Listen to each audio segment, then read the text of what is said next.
incompatibilidad de grupo o RH, etcétera, ¿verdad? Pero en general, en pediatría, abarcando todo el grupo de edad, la anemia ferropénica es la principal causa de anemia en los niños. Y esto no solo es en el Perú, sino en el mundo. Y en la actualidad constituye un problema de salud pública. Es un problema de salud pública porque la anemia llega a valores tan alarmantes. En nuestro país, por ejemplo, llega a valores en promedio de casi 40%, pero hay algunos departamentos como Puno, por ejemplo, Huancavelica, Madre de Dios, que las cifras de anemias llegan al 60%. 60 niños de cada 100 tienen valores de anemia en los niños evaluados menores de 5 años. Y eso tiene serias repercusiones en la salud del niño y en el futuro del niño, ¿no? El hierro es un componente fundamental de la hemoglobina. La hemoglobina está en el glóbulo rojo y sirve para transportar el oxígeno. Entonces, en los niños con anemia, la función no se da en forma completa y la función que se altera principalmente es la neurológica. En el niño de 0 a 100 años, en el cual su sistema nervioso central está en pleno desarrollo, el tener anemia va a significar una merma en el desarrollo del potencial neurológico del niño. Y eso significa que a futuro estos niños no van a desarrollar todas sus capacidades o su potencialidad que pudieran haber tenido. Es por eso importante que nosotros estudiemos bien este problema, sepamos prevenir el problema y sobre todo saber tratar el problema. Y obviamente que el tema no solo pasa por el tema médico. El tema de la anemia, al ser un problema de salud pública, involucra varios sectores, empezando por la educación. Si nosotros tenemos mamás que están bien educadas, que saben qué alimentos dar al niño que sirvan para evitar la anemia, no tendríamos problema. También pasa por el Ministerio de Agricultura, ¿no es cierto?, que da las facilidades para que el pueblo produzca los nutrientes que necesitamos consumir. Vivienda, que tengamos vivienda con saneamiento adecuado, que no haya parasitosis, ¿verdad? Entonces son varios ministerios, varios sectores que deben de estar organizados para que la población no tenga anemia. Nosotros como médicos muchas veces vemos el punto final, o sea, el punto que significa un valor de hemoglobina, catalogamos como anemia y tratamos, pero como organizadores de salud, como ministro de salud, por ejemplo, tenemos que ver el macro, y el macro es bastante amplio. Las causas de la anemia, si bien es cierto, es la déficit de hierro, hay que ver por qué está déficit de hierro. ¿Qué está pasando con este niño que no recibe las cantidades que necesita de hierro? Muy bien, entonces nosotros tenemos que entender a este problema como un problema de salud pública, que lo es del Perú, que lo es de Venezuela, que lo es de Bolivia, que lo es de Estados Unidos y lo es también de países de Europa. Obviamente, la intensidad de este problema es mucho menor en los países desarrollados, eso es cierto, porque tienen buena educación, porque tienen buenos proyectos de salud, protocolos de salud, etcétera. Entonces, tenemos que evaluar la anemia en nuestra población pediátrica y la evaluación es clínica y laboratorio. La evaluación clínica significa anamnesis y examen físico adecuado y un examen de laboratorio sencillo que se hace en todos los centros de salud, que es una medición de hemoglobina. ¿Cómo hacemos el diagnóstico de anemia ferropénica? Pues ya les dije, clínica y laboratorialmente. ¿Para qué? Para que nosotros demos un tratamiento adecuado al niño con anemia. Y en los casos que requiera prevenir la anemia.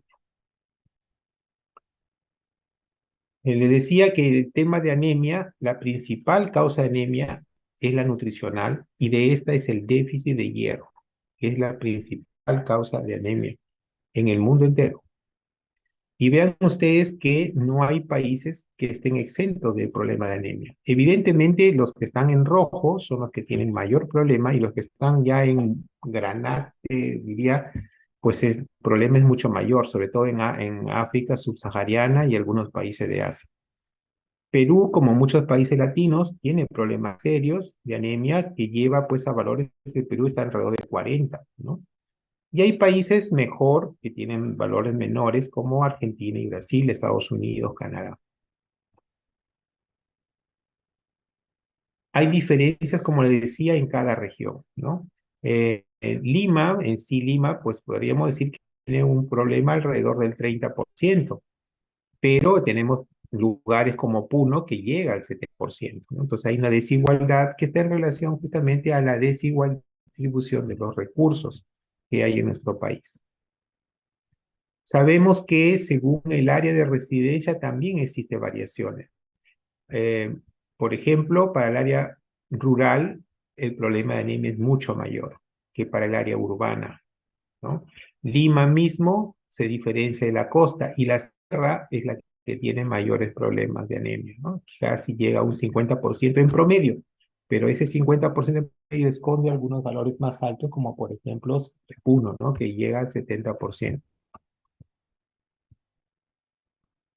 Acá, por ejemplo, vemos cómo se ha avanzado en relación a la prevención de anemia, ¿no? Cuando el Perú empieza a dar suplementos de hierro a los niños y niñas menores de 3 años, ¿de acuerdo?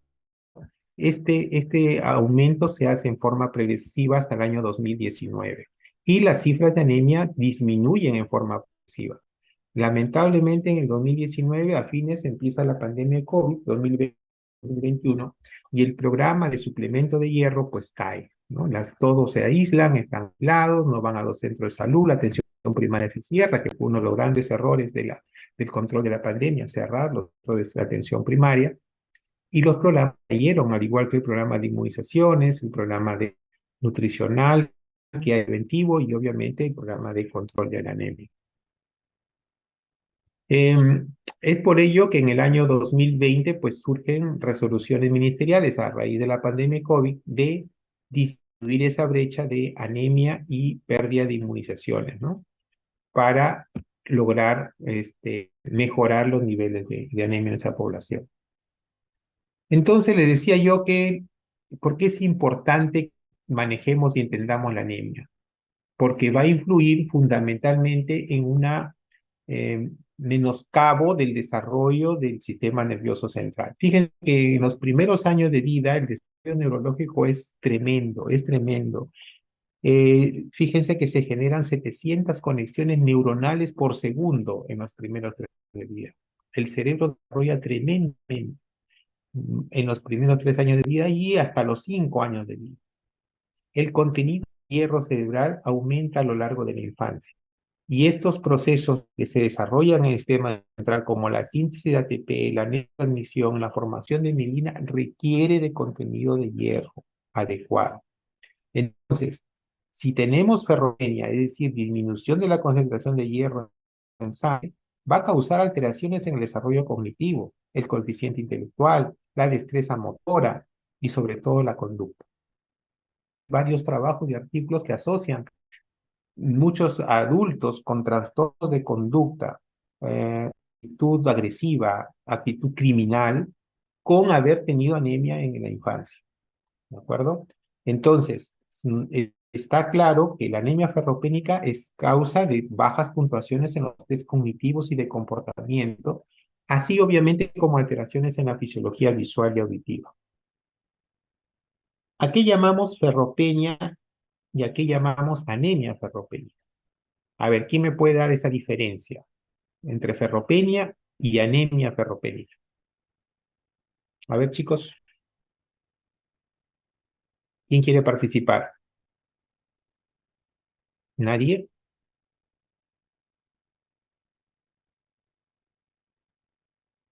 Parecería que es lo mismo, pero no es lo mismo.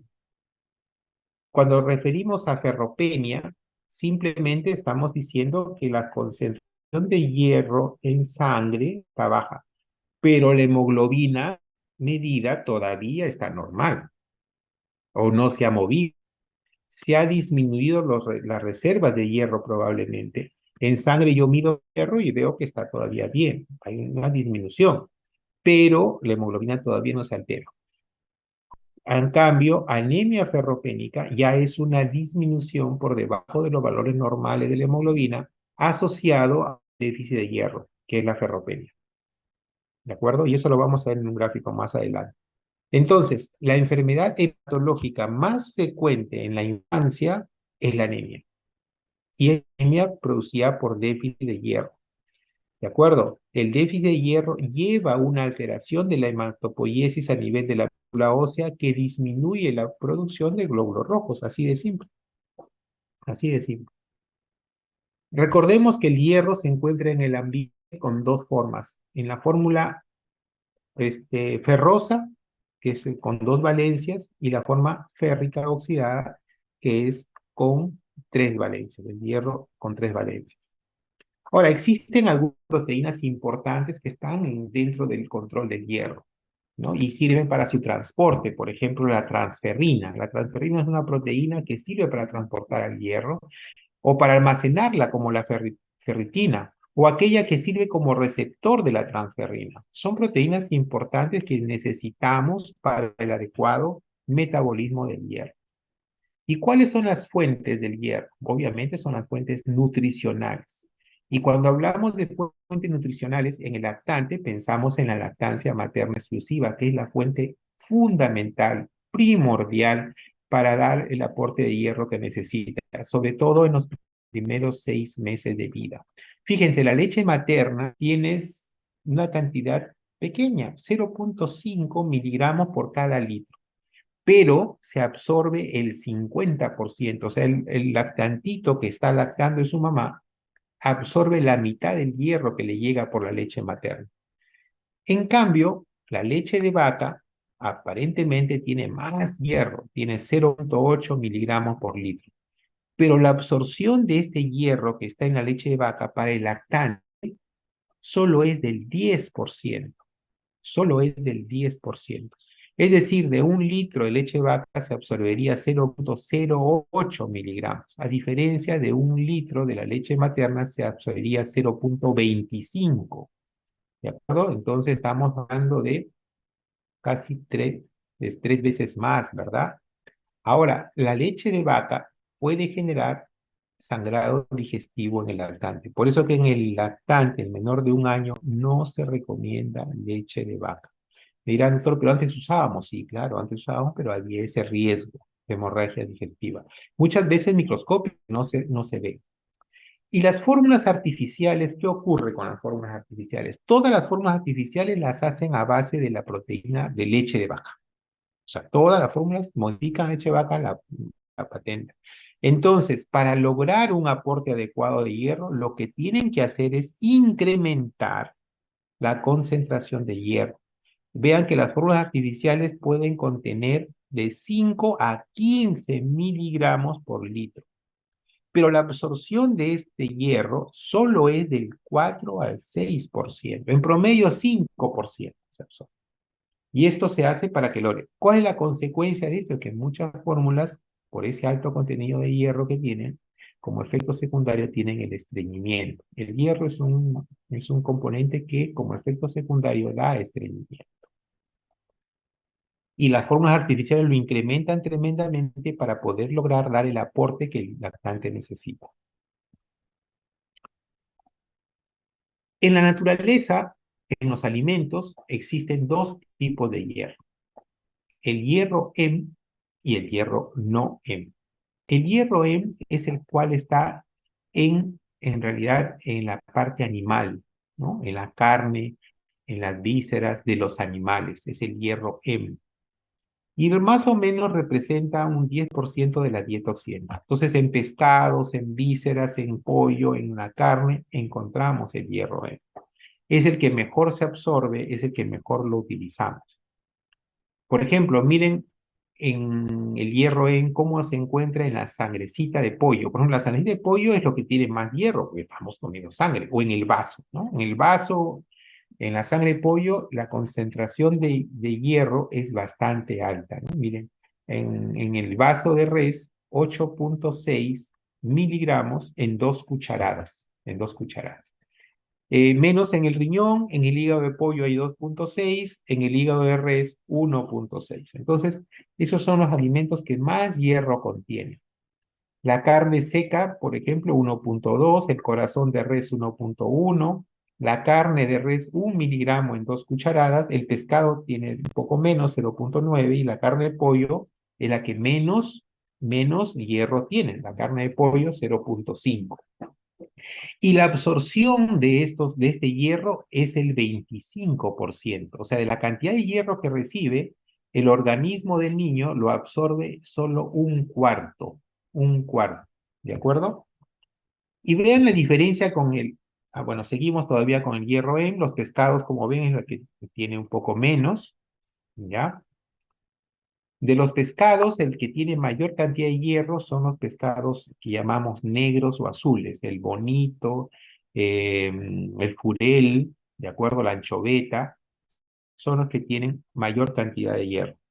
A diferencia de los pescados blancos, ¿no? Como por ejemplo la cojinova perdón, la cojinova también tiene un poco de sangre, es oscuro. Eh, bueno, cualquier otro pescado blanco que puedan, la merluza, por ejemplo, que es blanca. Veamos ahora el hierro Noem. El hierro Noem se encuentra en los vegetales. Y de los vegetales, el que tiene un mayor contenido es principalmente las menestras. Y de las menestras, el que tiene más hierro es las habas secas, ¿no? Que incluye con las cáscaras. Fíjense que las habas llegan a tener 3,9 miligramos en 2 cucharadas. Uno diría, pero doctor, fíjese que las habas tienen más que el bonito, más que el jurel, más que varios fuentes de hierro M, pero la absorción es solo el 5,5%. Esa es la gran diferencia. O sea, a pesar de que tiene el pollo, dijimos 0,5, ¿verdad? El pollo dijimos 0,5, la carne de res dijimos 1, pero se absorbe el 25%. Acá las habas tienen 3,9 y se absorbe solo el 5%. ¿De acuerdo? Pero es de los vegetales la que tiene mayor cantidad, porque, por ejemplo, si vemos las lentejas, 2,3, el frijol 1,9, el garbanzo 1,8, y todos los vegetales se absorbe solo el 5,5%. Acá les muestro un poco cómo es la parte metabólica del hierro, ¿no? El hierro llega al organismo como hierro en forma ferroso, el hemo ferroso. El hemo ferroso, que es el hierro alimentario, se transforma en el lumen intestinal en hierro férrico, ¿no? En hierro férrico no hemo, y este se va a transformar por acción de una citocromodular en hierro ferroso para poder ingresar dentro del enterocito, la célula del tubo digestivo. Ya del enterocito se transporta por la ferroporfirina hacia adentro como fierro ferroso, se transforma en fierro férrico para seguir su paso con la transferrina en sangre, ¿no? Como su transportador. Y así circula hacia el hígado, hacia la médula rosa, etc. Dentro de la alimentación debemos considerar que existen algunos alimentos que inhiben la absorción del hierro, ¿no? Y hay que tenerlo en cuenta. En general, el calcio, por ejemplo, es uno de los elementos que inhibe la absorción del hierro. Alimentos que tengan fibras, porque lo engloban, no lo dejan absorberse, ¿no? Como las legumbres, el pan integral por las fibras, las espinacas por su contenido de oxalatos, el pan integral por fitatos, algunas cumarinas de los cítricos o los taninos del té, hacen que el hierro no se absorba adecuadamente. ¿De acuerdo? También los alimentos ricos en polifenoles y antioxidantes inhiben la absorción de hierro. Y eso hay que tenerlo en cuenta. ¿Cómo es más o menos el ingreso de hierro? El ingreso diario de hierro en promedio es de entre 10 a 15 miligramos por día. De esta cantidad, en promedio se absorbe 1 a 2 miligramos por día, ¿de acuerdo? En el interior, la transferrina es el transportador de hierro, ¿no? Más o menos de 3 miligramos de hierro que transporta. Y esto va hacia las diferentes células que usan el hierro y almacenan el hierro, como por ejemplo la mioglobina que está en los músculos, las enzimas de la cadena respiratoria, los citocromos, el sistema inmunológico y el metabolismo neuronal. ¿De acuerdo? En la médula ósea se almacenan alrededor de 300 miligramos de hierro y es el que va a producir la eritropoiesis. que va a generar glóbulos rojos que en sangre circulante pueden contener en total hasta 1800 miligramos de hierro. Las células de defensa, como los macrófagos, también están conteniendo alrededor de 600 miligramos de hierro, y las células que están en el retículo, sistema retículo endotelial del hígado y el vaso, alrededor de 1 gramo de hierro también. Y diariamente se están perdiendo 1 a 2 miligramos por día. ¿Y cómo es que se pierde hierro? Al nivel de la pérdida de las células viejas, ¿no? Las células de inflamación de la piel, de los enterocitos. En la pérdida de sangre se pierde hierro. Entonces, en el organismo tenemos un hierro que está asociado al grupo hemo, y obviamente el mayor es la hemoglobina, que es casi el 70%, la mioglobina, que está en los músculos, el 10%, y las enzimas, que son importantes como catalasas, peroxidasas y citocromos, es el porcentaje restante. Este es el grupo hierro que está unido al grupo hemo, ¿no? La mioglobina, la hemoglobina y dentro las enzimas. Y hay un hierro no asociado al grupo M, que está, por ejemplo, en los macrófagos, en el vaso, en el hígado, en la médula ósea, en los hepatocitos, en la ferritina o circulando con la transferrina. Esto es un cuadro más o menos para darles las múltiples causas que influyen en el diagnóstico de anemia, ¿no?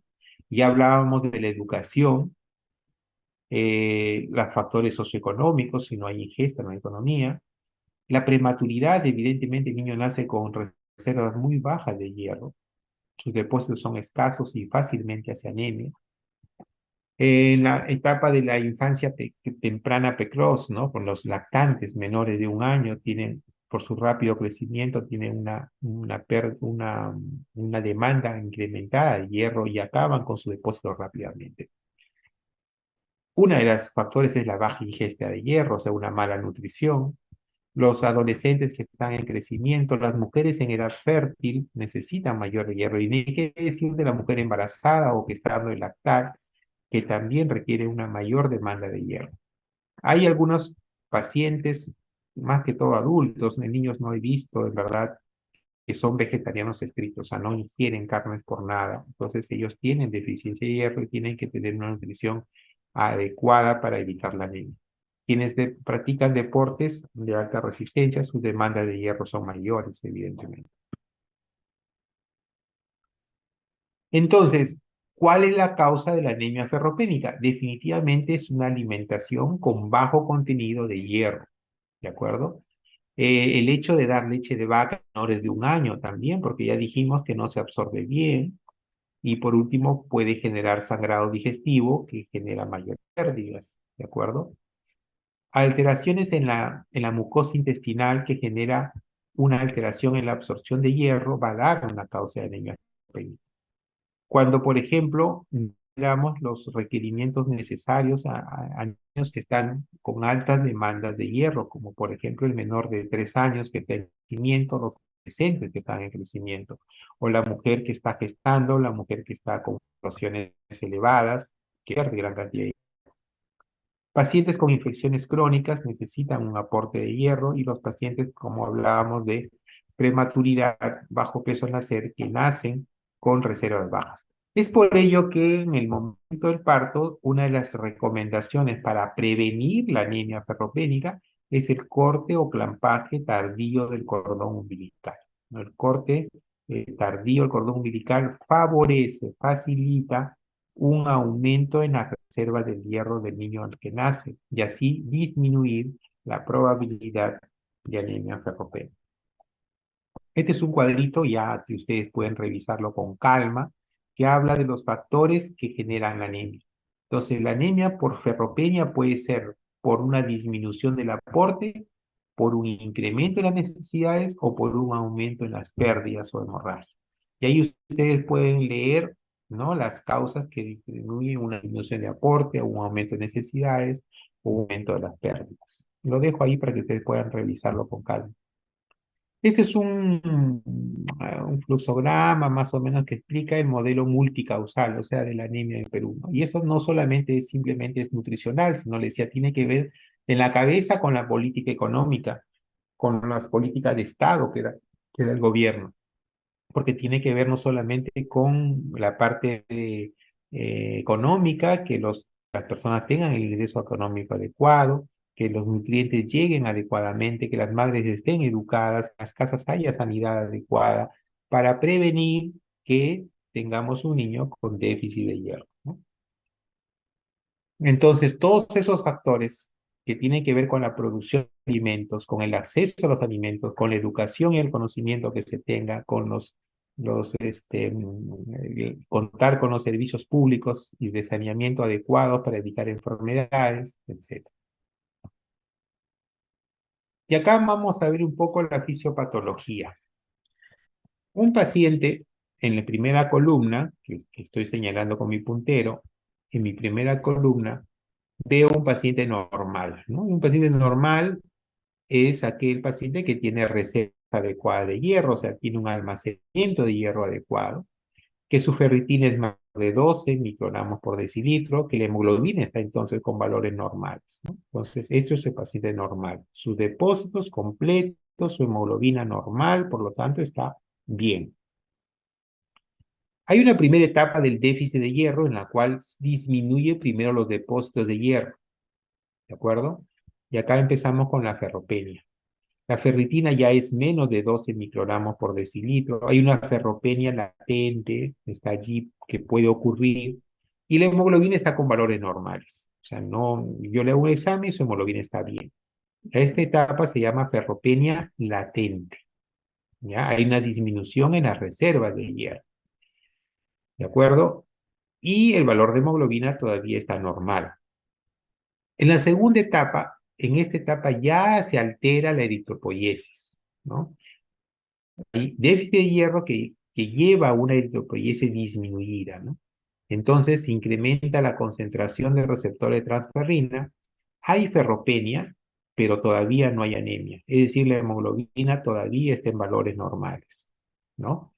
Acá se ha producido acá si ya no hay ninguna reserva, hay disminución de de hierro en sangre, ferropenia clara, pero no hay anemia. Ya en la tercera etapa hay anemia ferropenia. Acá ya se anemia, la hemoglobina está por debajo de lo normal, es una anemia por deficiencia de hierro.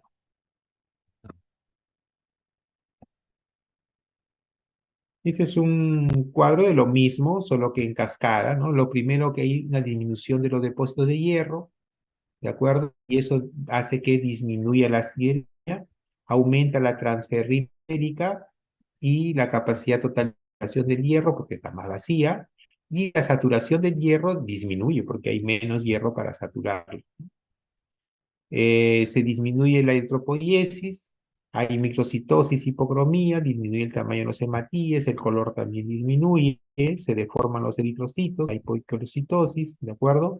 Y finalmente termina disminuyendo el recuento de reticulocitos, es decir, no hay para formar nuevos glóbulos rojos. E incluso pueden verse en sangre periférica eritroblastos, ¿no? Que no deberían verse. Entonces, la necesidad de hierro según la edad, pues, por ejemplo, el gestante es de 27 miligramos por día. El feto en el tercer trimestre adquiere allí sus 80% de reservas. Por eso que si nace maturo, nace prácticamente sin reservas. ¿De acuerdo? Y ustedes saben que en nacido los valores de hemoglobina que nace son altos, entre 16 y 20, pero es porque ha necesitado hemoglobina fetal, la hemoglobina fetal necesaria para vivir en un ambiente con bajas presiones de oxígeno, como el que está en el vientre materno, similar a la altura. Pero cuando ya nace, ya esa hemoglobina fetal también la va a perder, la va a desechar porque no la va a necesitar. En el lactante menor de un año, los primeros 2 meses se produce una disminución de la hemoglobina, un parte hemos dicho por la pérdida de la hemoglobina fetal. La leche materna contiene el hierro con la mejor biodisponibilidad. Entonces, el menor de 6 meses, su requerimiento es de 0,27 miligramos por día. Y cuando tiene 7 meses a 12 meses, el requerimiento es de 11 miligramos por día.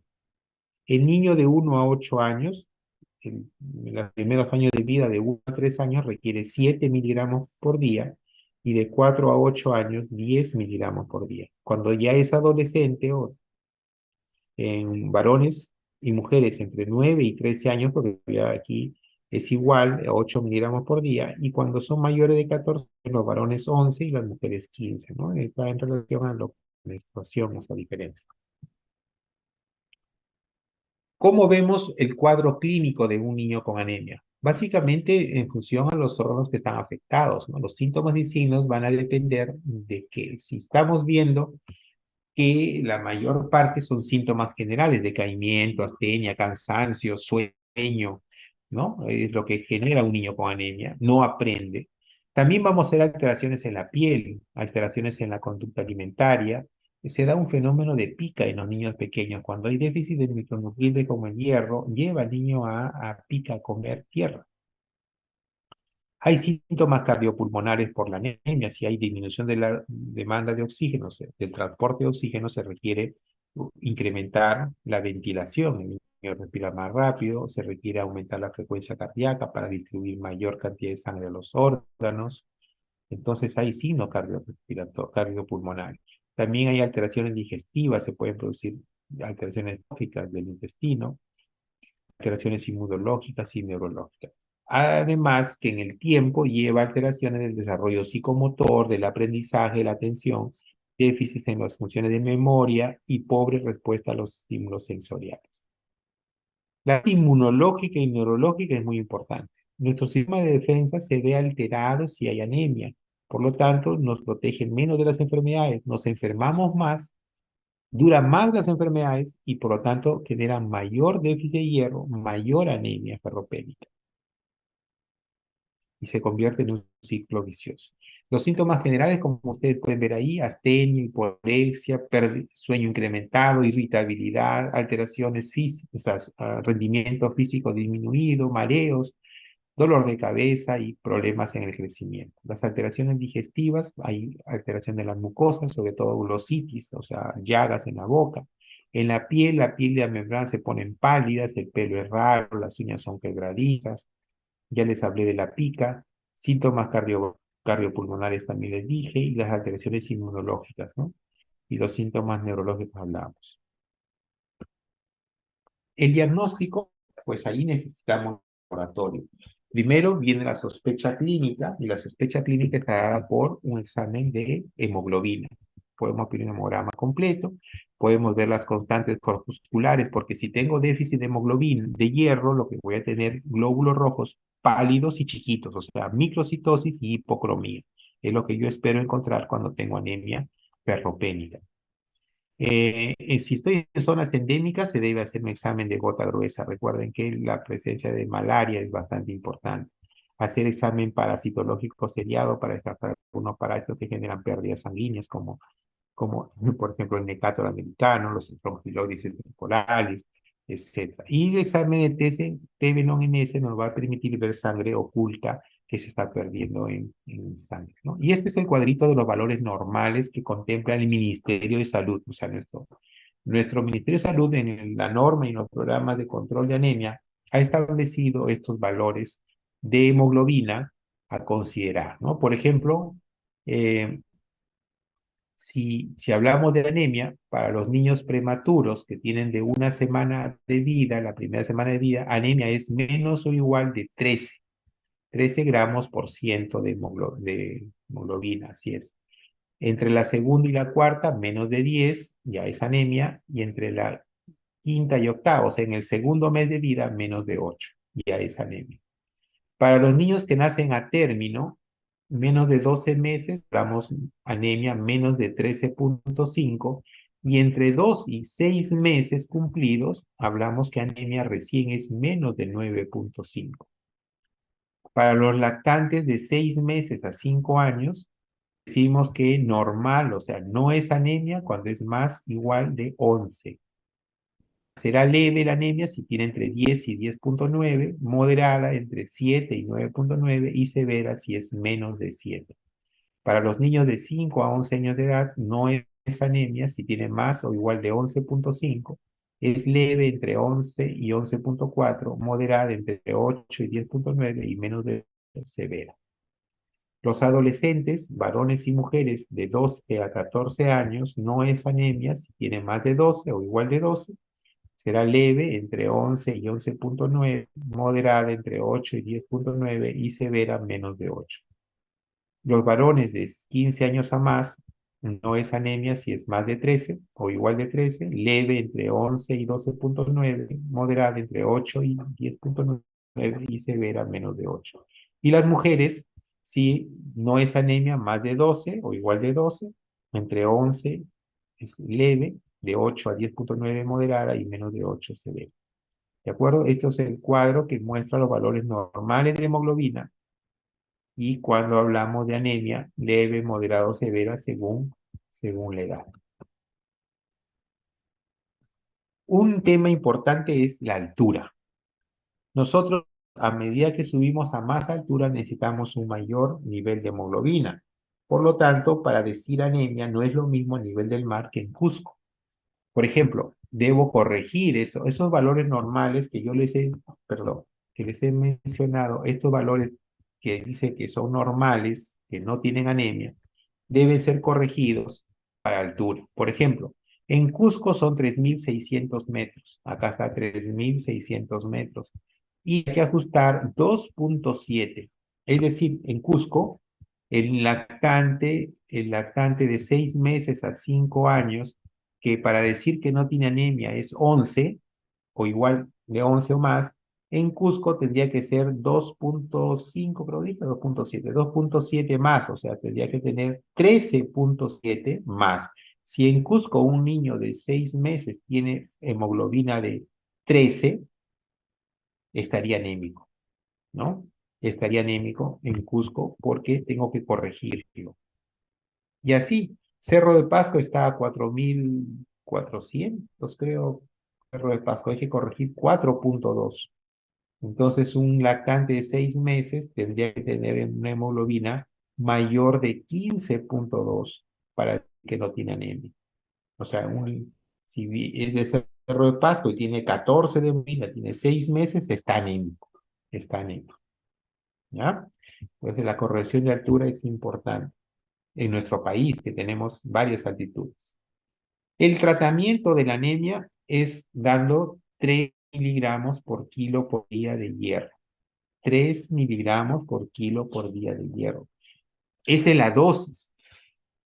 ¿Y cómo viene el hierro? El hierro viene en una presentación de sulfato ferroso en gotas, y esto trae 25 miligramos por mililitro. El hierro polimaltosado en gotas trae 50 miligramos por mililitro. El sulfato ferroso en jarabe trae 15 miligramos por 5 mililitros y el hierro polimaltosado en jarabe trae 50 miligramos por 5 mililitros. Esas son las presentaciones habituales que tenemos en nuestro país. Y la dosis que tenemos que dar es 3 miligramos por kilo por día. Ejemplo, no sé si les he puesto un ejemplo, vamos a poner un ejemplo.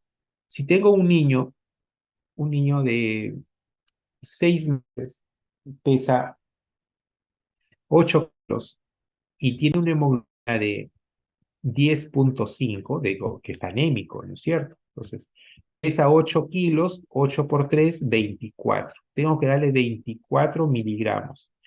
24 miligramos, ¿puedo dar 25? Dale 25. ¿Por qué? Porque si voy a darle sulfato ferroso en gotas, tengo que darle 1 mililitro que trae 25 miligramos. 1 mililitro son 20 gotas. Hay que darle, señora, 20 gotas de sulfato ferroso en gotas. Pero si tengo hierro polimaltosado en gotas y le tengo que dar 25 miligramos, mitad, tendría que darle medio mililitro. Es decir, si tiene 20 gotas, tendría que darle 10 gotas a mi paciente de hierro polimaltosado en gotas. Creo que jarabe no vamos a usar en un niño de 6 meses, ¿verdad? Bien, no sé si se me comprendió, espero que sí. Si hubiera una pregunta, por favor, háganmela ahora. El silencio dice que están dormidos o que me comprendieron. Voy a pensar que me comprendieron. Ahora, la parte nutricional es importante, ¿no? Entonces tenemos que dar medidas alimentarias. Decir hierro no en que se encuentra en los vegetales se va a tener que oxidar a la forma física, ¿no? La absorción con dificultad se absorbe este hierro, se absorbe con dificultad y necesitan proteínas de las familias integrinas para poder absorberse. Este hierro Noem evidentemente presenta menor biodisponibilidad, no se absorbe también. Eso ya lo vimos, ¿no? Mientras el hierro M, las carnes rojas se absorbían 25%, o sea, su biodisponibilidad era un cuarto, el hierro Noem que está en las menestras es solamente del 5,5%, o sea, 20 veces menos, ¿de acuerdo? Hay que tener cuidado con los catos, oxalatos, fosfatos, polifenoles, pectinas que están en los cereales, en las legumbres, porque inhiben la absorción de hierro. Igualmente con las infusiones, el té, el anís, hay taninos, o las bebidas carbonatadas, las gaseosas, bloquean la absorción de hierro. Ahora, hay que tener en cuenta también que la vitamina C, los beta-carotenos con la vitamina A, aunque haya taninos y calcio, permiten una absorción adecuada de hierro, ¿de acuerdo? O sea que hay que favorecer. Por eso que también se dice, si le va a dar hierro, gotitas de sulfato ferroso, hay que dar un juguitos de cítricos, ¿no? Los cítricos, las limonadas, naranjadas, ayudan en la absorción de hierro. Entonces, ¿cuáles son las medidas preventivas que nosotros podemos obtener para anemia? Ya les hablaba que si en etapa fetal, la mamá gestante debe tomar suplementos de hierro, ácido fólico y otras vitaminas para prevenir la ferropenia. Si ya el paciente está naciendo, el corte tardío del cordón umbilical ayuda a aumentar sus reservas. En los primeros 6 meses de vida debemos promover la lactancia materna exclusiva porque es el hierro que mejor absorbe y reforzar la reserva de hierro entre los 4 y 6 meses de vida. ¿Qué cosa es lo que se hace aquí? La norma sanitaria de prevención de anemia dice que a los 4 meses a los lactantes se debe dar hierro preventivo, profiláctico. La dosis del hierro preventivo es de 2 miligramos por kilo por día. El tratamiento les dije que era 3 miligramos por kilo por día. La dosis preventiva, está escrito acá, en menores de 6 meses, es de 2 miligramos por kilo por día de hierro. ¿De acuerdo? La prevención. El niño prematuro, la suplementación, la prevención empieza al segundo mes. ¿De acuerdo? Porque sabemos que el prematuro tiene menos reservas de hierro.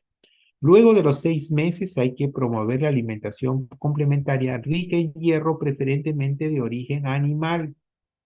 Reforzar la alimentación con suplementos de hierro ayuda y si está disponible, podemos usar alimentos fortificados con hierro. Hay países que como norma, como Chile, por ejemplo, Estados Unidos, su harina la tiene suplementada con hierro, sus fideos están suplementados con hierro y así otros alimentos están suplementados con hierro para asegurar un adecuado aporte del niño. Hay que evaluar la parasitosis en el niño, un control adecuado de crecimiento y desarrollo. Muy bien, chicos. Hemos terminado la presentación. Si hubiera alguna pregunta, me quedan 2 minutos para poder responder cualquier duda antes que tengan que ir a su clase siguiente. ¿Preguntas?